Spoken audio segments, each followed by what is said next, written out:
आपसे केबल के सिलसिले में केबल फॉल्ट जब आप करते हैं उसमें जब मैंने तरीके तो आपको बता दिए ना, कन्वेंशनल ब्रिज टाइप, फिर TDR ARM, और एक बहुत ही नया IC तो सुना ही नहीं होगा, आइस।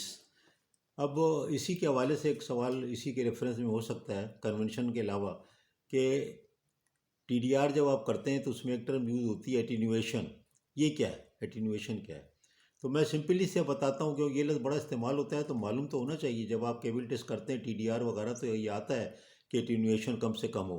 तो बहुत ही सिंपल आपको बताता हूँ कि जो आप सिग्नल भेजते हैं TDR में फॉल्ट लोकलाइजेशन के लिए, या कोई भी आपका सिग्नल जो है टेलीकम्युनिकेशन में, कंप्यूटर वर्ल्ड में जो इतना भी सिग्नल की ट्रैवलिंग होती है, जब आप सिग्नल भेजते हैं और रिफ्लेक्ट होकर कहीं से सिग्नल जहाँ पर वो कटा हुआ है ओपन है वहाँ से जब वापस आता है, तो आने और जाने वाले सिग्नल और आने वाले सिग्नल के स्ट्रेंथ में फ़र्क हो जाता है।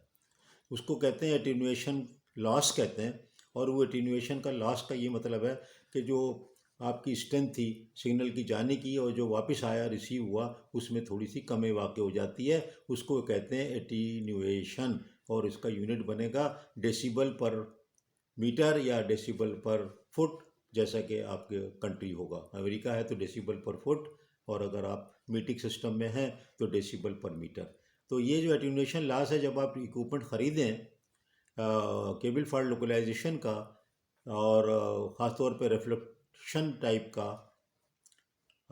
TDR हो, या इन दोनों को मिला के आप कभी ये भी बता सकते हैं रडार बेस। रडार बेस कहते हैं इनको, रडार बेस भी कह सकते हैं, मैं उसका तस्करा नहीं किया, लेकिन आप याद रखें कि रडार बेस भी इसको कहते हैं। तो रडार बेस वाले जितने हैं इसमें सिग्नल भेजा और आया TDR, तो उसमें जो सिग्नल का फ़र्क हो गया स्ट्रेंथ में, वो हो गया एटीन्यूएशन। बड़ी इंपॉर्टेंट चीज़ है, याद रखें कि ये आपको काम आएगी केबल फॉल्ट में।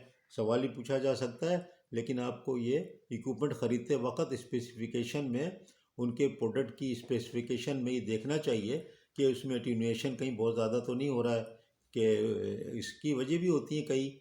और वो एक्सटर्नल जो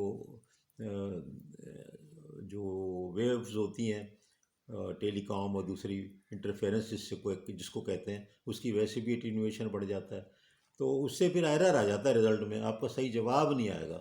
जब मैं TDR तफसील से बयान करूँगा तो TDR में ये सब कवर करूँगा, लेकिन ये जो है छोटी छोटी बातें इंटरव्यू क्वेश्चन के तौर पे मैं केबल के हवाले से कवर कर रहा हूँ। एक तो इंटरव्यू, प्लस ये कि इसके बगैर फिर जब मैं केबल फॉल्ट आपको करने का तरीका बताऊँगा, जो कि मेरे अपना तजुर्बा भी उसमें ऐड करूँगा।